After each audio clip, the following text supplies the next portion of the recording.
은 평소하고 달리 차를 운전하게 될 때 그 사람의 진짜 감춰졌던 성격이 나옵니다. 평소에는 얌전했던 사람들도 운전하면서 화를 내거나 욕을 하는 경우가 가끔 있습니다. 특별히 옆 차선에 가던 차가 갑자기 끼어들게 되면 우리는 당황합니다. 그리고 화를 냅니다. 그리고 어떤 사람들은 욕을 합니다. 그리고 더 참지 못하는 사람들은 집에나 회사에 가서 인터넷을 통하여 그 끼어든 차를 신고합니다. 그 요즘에는 모든 차량에 블랙박스가 다 설치가 되었기 때문에 그 상황이 다 기록되어져 있고 인터넷을 통하여 이렇게 갑자기 끼어든 차를 신고할 수 있게 되어 있습니다. 여기까지는 그래도 봐줄만 합니다. 그런데 어떤 사람들은 갑자기 자기가 가는 길을 방해한 끼어든 이 차를 분해해서 화가 나서 도저히 참지 못하고 다시 빨리 가서 그 앞차로 그 앞으로 끼어듭니다. 그래서 그 차 운전자와 싸우기도 합니다. 이것을 우리는 보복 운전이다라고 말합니다. 정말 사람들은 자기가 가는 길을 이 방해를 받게 될 때 참지 못합니다. 자기가 가지고 있는 모든 수단을 다 동원하여 원수를 갚기를 원합니다. 이렇게 일시적으로 내가 가는 길을 방해하는 차량뿐만이 아니라 우리가 일상에서 누군가가 의도적으로 반복적으로 나를 무시하고 내가 가는 길을 막는다라고 하면은 사람들은 자기가 그 사람이 가지고 있는 힘과 능력과 인맥과 지식과 지혜를 다 동원하여서라도 그 사람에게 반드시 복수를 합니다.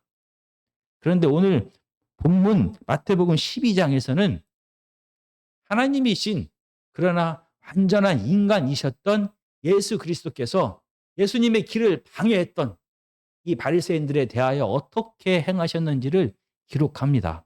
마태복음 12장 15절에서 21절까지입니다.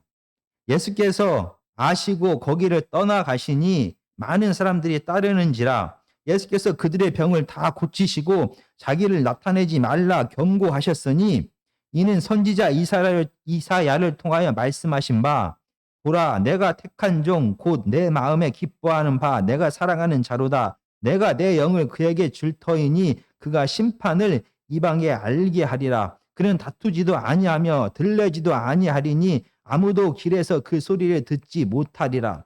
상한 갈대를 꺾지 아니하시며 꺼져가는 심지를 끄지 아니하시기를 심판하여 이길 때까지 하리니 또한 이방들이 그의 이름을 바라리라 함을 이루려 하심이니라. 마태복음 11장과 12장은 예수 그리스도와 그의 사역에 대하여 사람들의 반응을 기록합니다. 특별히 마태복음 12장은 그동안 예수님의 사역에 대해 반대했지만 침묵하고 있었던 바리새인들이 그들의 진짜 마음을 드러냅니다. 노골적으로 예수 그리스도에게 도전을 하고 예수 그리스도에 대하여 적대감을 있는 그대로 드러내게 됩니다.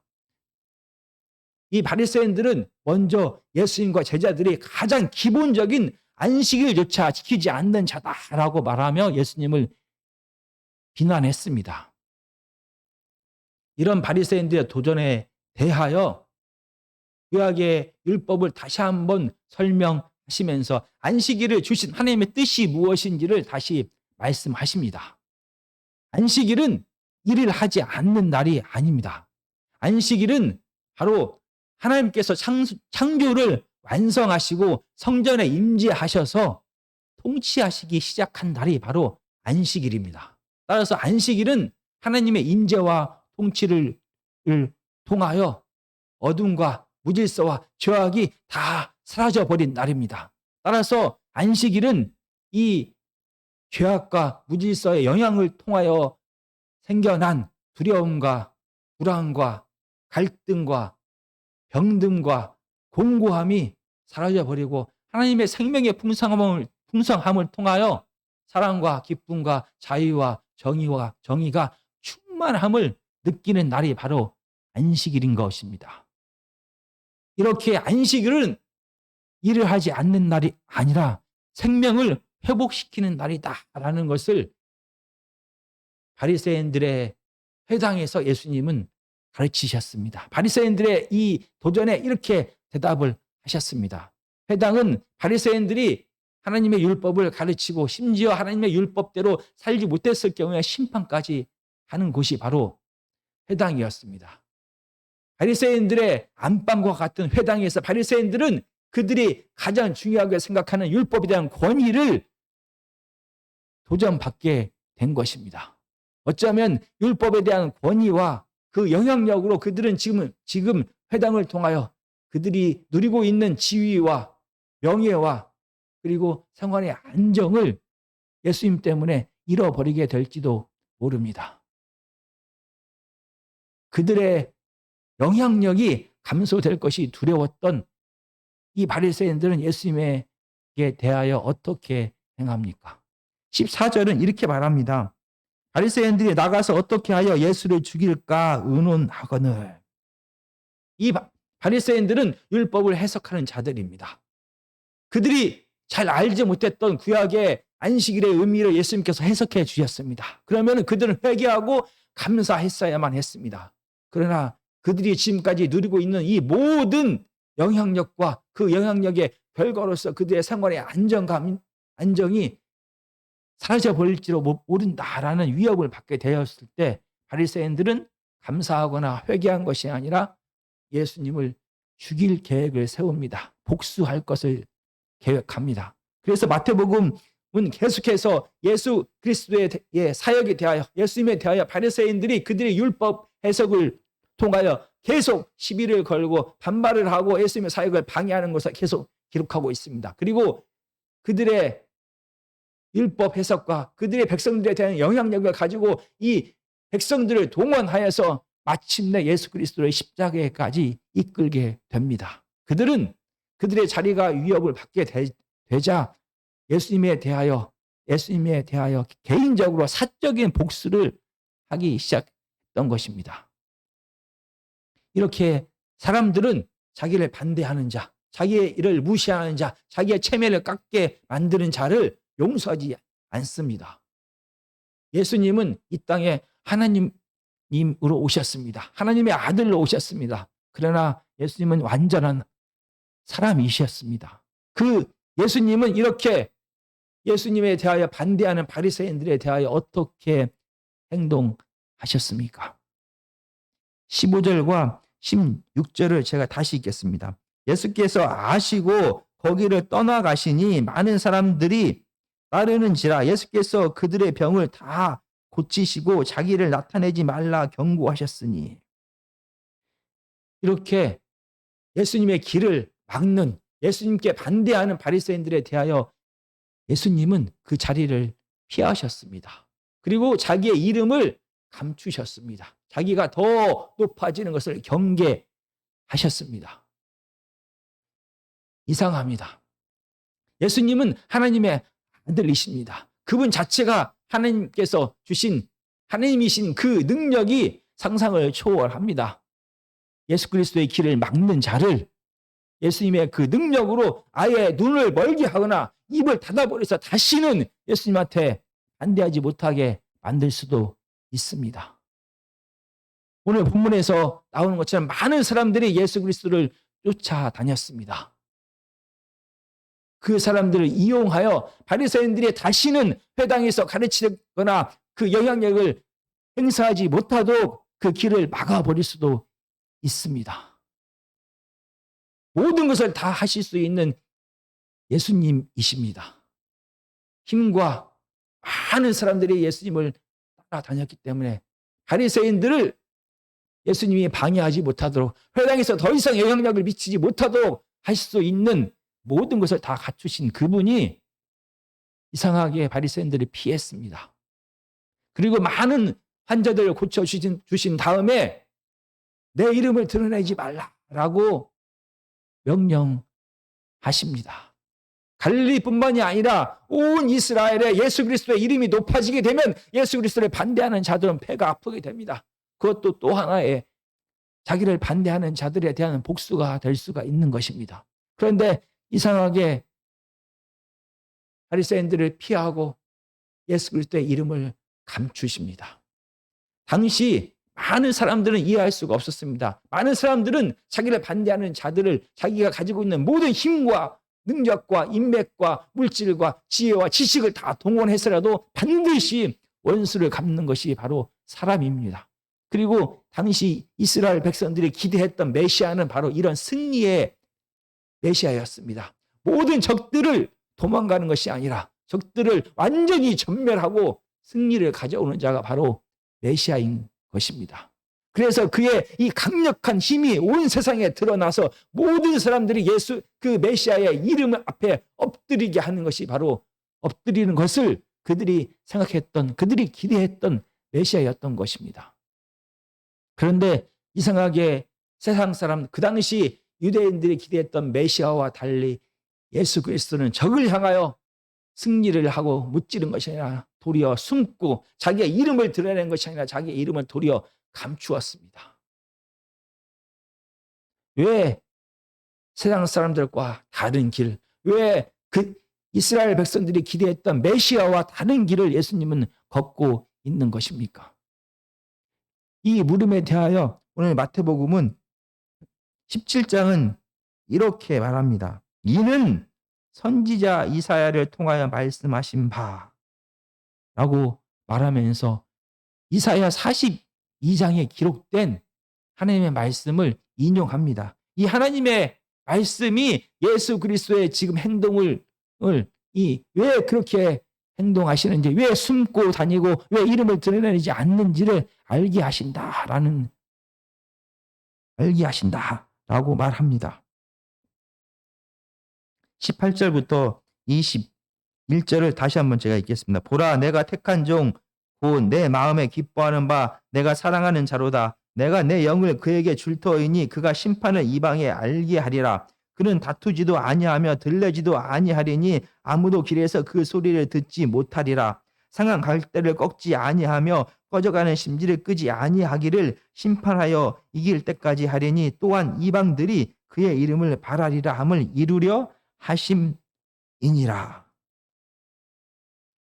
우리가 이사야 42장 1절부터 4절까지를 제가 읽어보겠습니다. 내가 붙드는 나의 종 내 마음에 기뻐하는 자 곧 내가 택한 사람을 보라. 내가 나의 영을 그에게 주었은즉 그가 이방의 정의를 베풀리라. 그는 외치지 아니하며 목소리를 높이지 아니하며 그 소리를 거리에 들리게 하지 아니하며 상한 갈대를 꺾지 아니하며 꺼져가는 등불을 끄지 아니하고 진실로 정의를 시행할 것이며 그는 쇠하지 아니하며 낙담하지 아니하고 세상의 정의를 세우기에 이르리니 섬들이 그 교훈을 앙망하리라.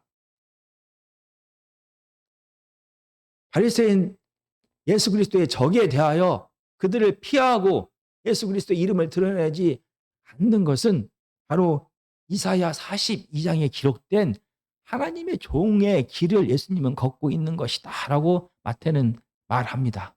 세상 사람들이 말하는, 세상 사람들이 기대했던 승리의 메시아의 길을 걷는 것이 아니라 오히려 이사야 42장에 기록된 순종하는, 고난받는 하나님의 종의 길을 예수 그리스도는 걷고 있다라고 말합니다. 이 이사야 42장은 하나님의 종이 고난받을 것에 대하여 얘기합니다.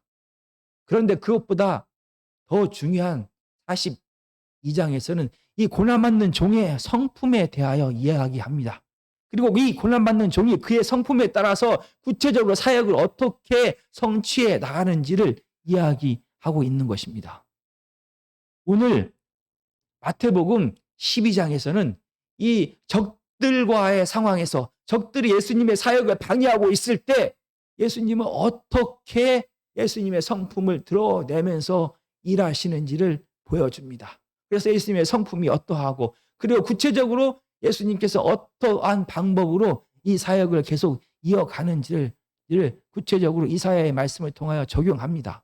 그래서 다시 한번 마태복음에서 계속 기록된 것처럼 예수님께서 구약에서부터 그렇게 예언되어진 하나님의 기름 부음을 받은 그 메시아가 맞다라는 것을 다시 한번 확인합니다. 예수님의 성품과 예수님의 사역의 방법을 통하여 예수님이 메시아이심을, 하나님의 고난받는 종이심을 다시 한번 확인합니다. 이 메시아는, 이 하나님의 종은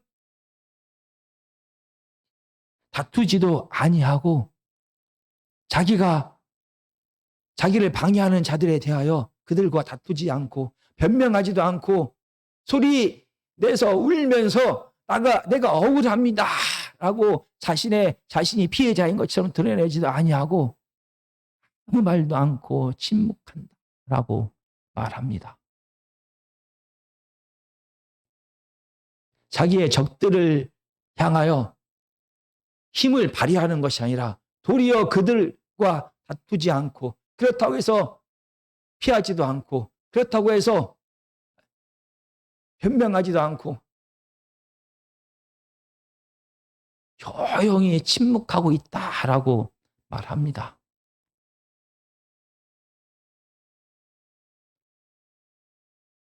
바리새인들과의 관계에서 예수 그리스도께서 피하셨다라고 말합니다.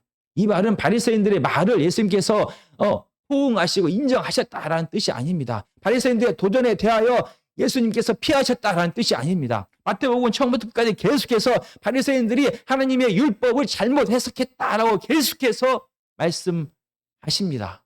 그렇지만 예수님께서 먼저 바리새인들에게 도전을 하거나 바리새인들의 도전에 대하여 소란을 피워서 다투거나 바리새인들의 도전에 대하여 변명을 하거나 아니면 그들을 무찌르거나 대적을 하거나 개인적으로 복수를 하지 않았다라는 것을 말합니다.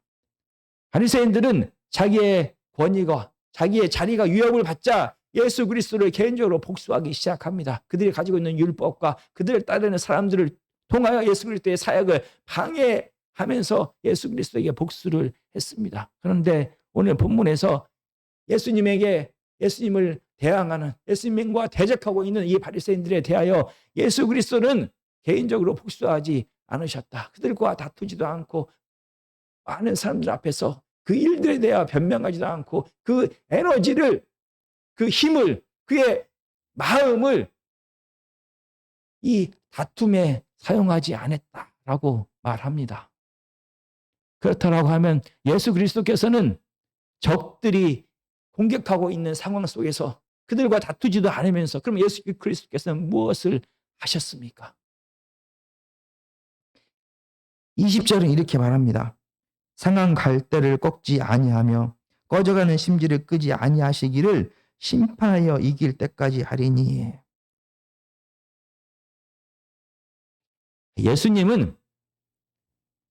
예수님의 사역이 공격을 받을 때, 예수님 자체가 그의 적들에 의하여 공격받을 때 그들과 다투거나 변명하거나 시끄럽게 이 문제를 더 크게 벌여서 예수님이 가지고 있는 시간과 예수님이 가지고 있는 마음과 예수님이 가지고 있는 힘을 그곳에 사용하지 않았다라고 말합니다.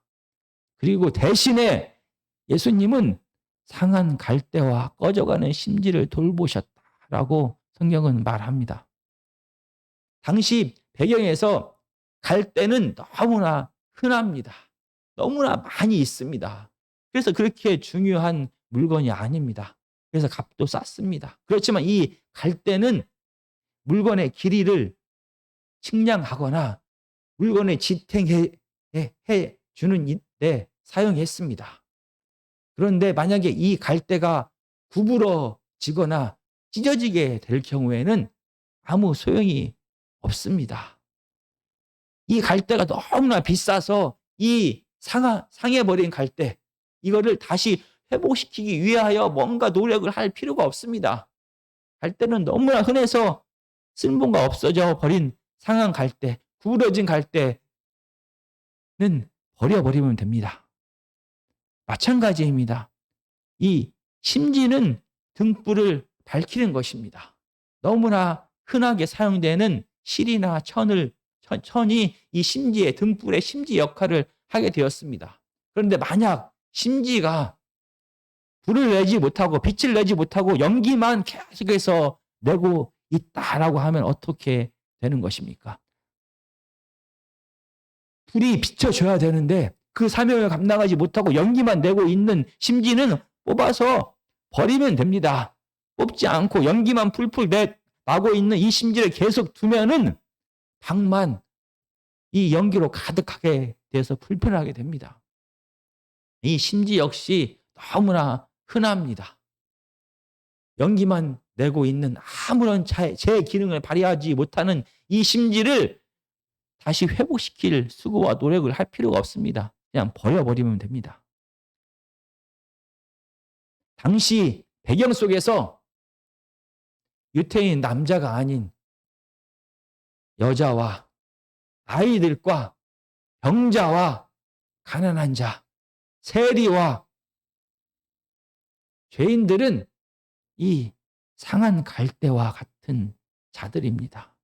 거기에 더해서 이스라엘 백성들이 개와 돼지처럼 여겼던 이방인들은 그들의 이스라엘 백성들의 시선 관점에서는 상한 갈대, 연기만 피우고 있는 심지와 같습니다.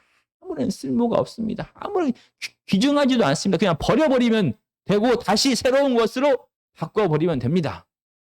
그런데 이렇게 아무런 관심을 두지 않는 이 가난하고 병들고 버려지고 고아와 여인과 이방인과 죄인과 예수 그리스도는 함께 했습니다.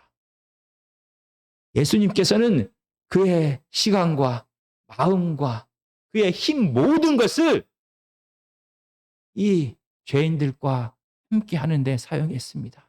이 상한 갈대를 이 연기만 나고 있는 심지를 다시 붙들어서 어떻게 해서든 그 공동체에서 필요한 사람이 필요하게 쓸모 있는 것으로 변화시키기 위하여 회복시키기 위하여 예수님이 가지고 있는 모든 마음과 시간과 힘과 능력과 지혜를 다 사용하셨습니다.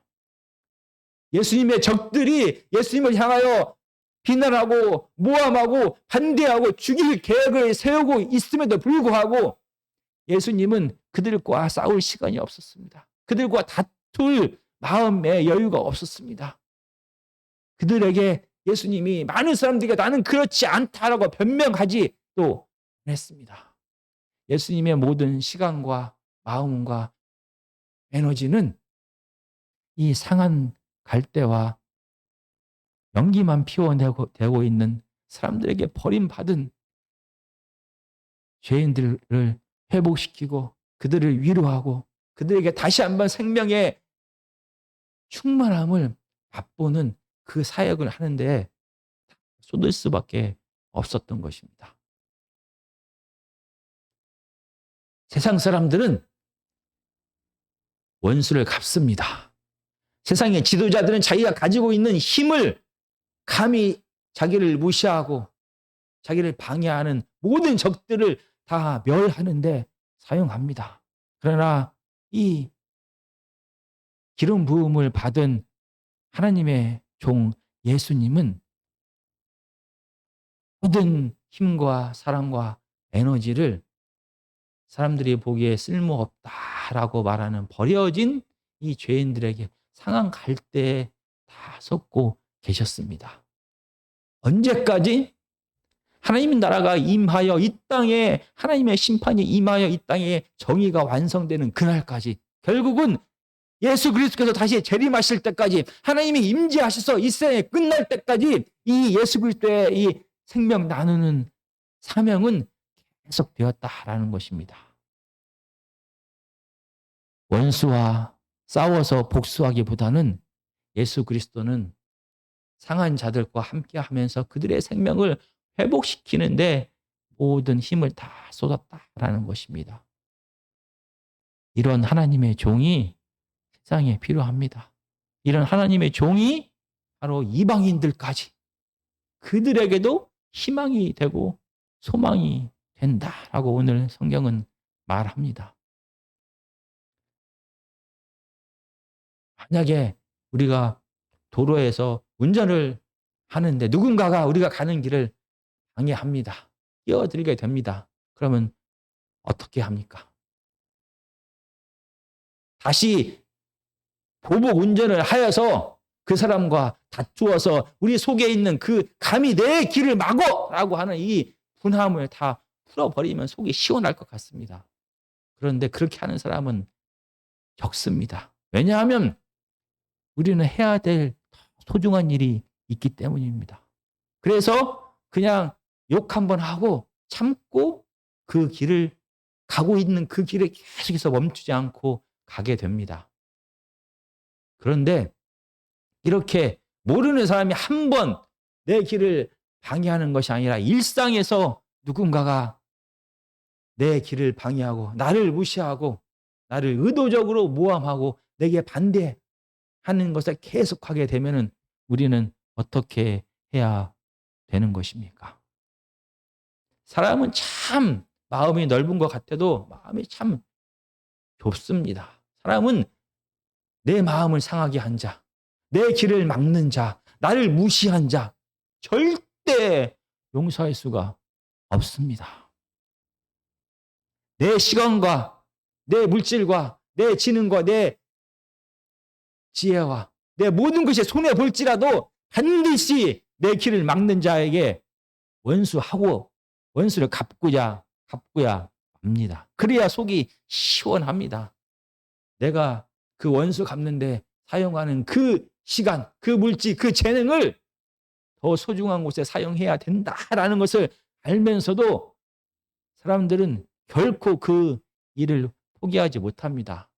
그래서 아무리 사랑하는 자라고 할지라도, 아무리 가족이라 할지라도, 아무리 지금까지 나에게 도움을 주었던 자라고 할지라도 내 길을 막을 때, 나를 무시할 때, 내게 마음의 상처를 주었을 때 우리는 그걸 다 기억해 둡니다. 그리고 복수를 반드시 하게 됩니다. 그런데 오늘 본문에서 예수 그리스도는 복수하지 말라, 다투지 말라, 다투는데 네 시간과 에너지를 사용하지 말라라고 말합니다. 그리고 하나님의 종, 이사야에 기록된 하나님의 종처럼 다투지 아니하고 변명하지 아니하고 소란스럽게 하지 아니하고 도리어 하나님께서 맡기시는 그 사명, 생명 나누는 삶에 자신의 모든 관심과 에너지를 쏟으라라고 말합니다. 그리고 예수님께서는 그렇게 실질적으로 하셨습니다. 그리고 예수님뿐만이 아니라 예수님을 따르는 예수님의 제자들에게도 똑같이 예수님은 이미 말씀하셨습니다. 마태복음 10장 22절과 23절입니다. 마태복음 10장 22절과 23절에 이렇게 말합니다. 또 너희가 내 이름으로 말미암아 모든 사람에게 미움을 받을 것이나 끝까지 견디는 자는 구원을 얻으리라. 이 동네에서 너희를 박해하거든 저 동네로 피하라. 내가 진실로 너희에게 이르노니 이스라엘의 모든 동네를 다 다니지 못하여 인자가 오리라. 하나님의 일을 하는 제자들에게 예수님은 말씀하십니다. 어떤 사람들이 네가 가는 길을 막게 되고 방해하게 되고 너를 무시하게 되고 너를 반대하게 되고 너를 거절하게 되었을 때 어떻게 해야 되는지를 예수님은 말씀하셨습니다. 그들과 다투지 말라. 그들과 시시비비를 가리지 말라. 그들 앞에 변명하지 말라. 그들을 피하라라고 말합니다. 그리고 하나님께서 제자들에게 맡기신 그 사명, 예수 그리스도께서 행하셨던 바로 이 생명을 회복시키는 이 사명을 묵묵히 인내하면서 그 길을 가라라고 말합니다. 그 길을 예수 그리스도께서 오실 때까지 그 길을 가라라고 말합니다. 심판은 하나님께서 하십니다. 정말 이렇게 말하기는 정말로 너무나 쉽습니다. 우리의 가는 길이 방해받을 때 복수하지 말고 변명하지 말고 많은 사람들 앞에 나는 그런 사람이 아닙니다 하라고 굳이 시간을 쪼개서 얘기하지 말고 그냥 침묵하면서 하나님께서 내게 맡기시는 그 일을 인내하며 사랑의 마음으로 감당하라 하는 게 말은 쉽습니다. 근데 실질적으로 누군가가 내 길을 방해할 때, 누군가가 나에게 상처를 줄 때, 누군가가 나를 무시할 때, 누군가가 바리새인처럼 내 앞에 서 있을 때, 그 결과 내가 많은 사람들로부터 창피를 당하고 내가 많은 사람부터 모함을 받고 오해를 받게 될 때, 공격을 받게 될 때, 우리는 이 말씀을 다 잊어버리고 하나님이 내게 주신 모든 것을 다 동원하여 반드시 알게 모르게 비열하게 또는 적나라하게 원수를 갚아버립니다. 그런데 오늘 마태복음 12장 본문에서 어떻게 하면 원수 갚지 않을 수 있을까? 어떻게 하면 예수 그리스도처럼 이렇게 종의 길을 걸을 수가 있을까에 대하여 우리에게 답을 주고 있습니다. 12장 18절입니다. 보라, 내가 택한 종 곧 내 마음에 기뻐하는 바 내가 사랑하는 자로다. 내가 내 영을 그에게 줄 터이니 그가 심판을 이방에 알리게 하리라. 하나님이 택한 자는 하나님께서 사랑하신다라고 말합니다. 많은 사람들이 오해하고 많은 사람들로부터 미움을 받을지라도 우리를 택하신 하나님께서 이 종을 하나님의 뜻대로 행하는 이 종을 사랑하신다라고 말합니다. 그리고 하나님께서 이 우리를 사랑하시는 것뿐만이 아니라 하나님이 기뻐하신다라고 말합니다. 만약 자녀가 잘못된 길을 갈지라도 우리는 자녀를 변함없이 사랑합니다.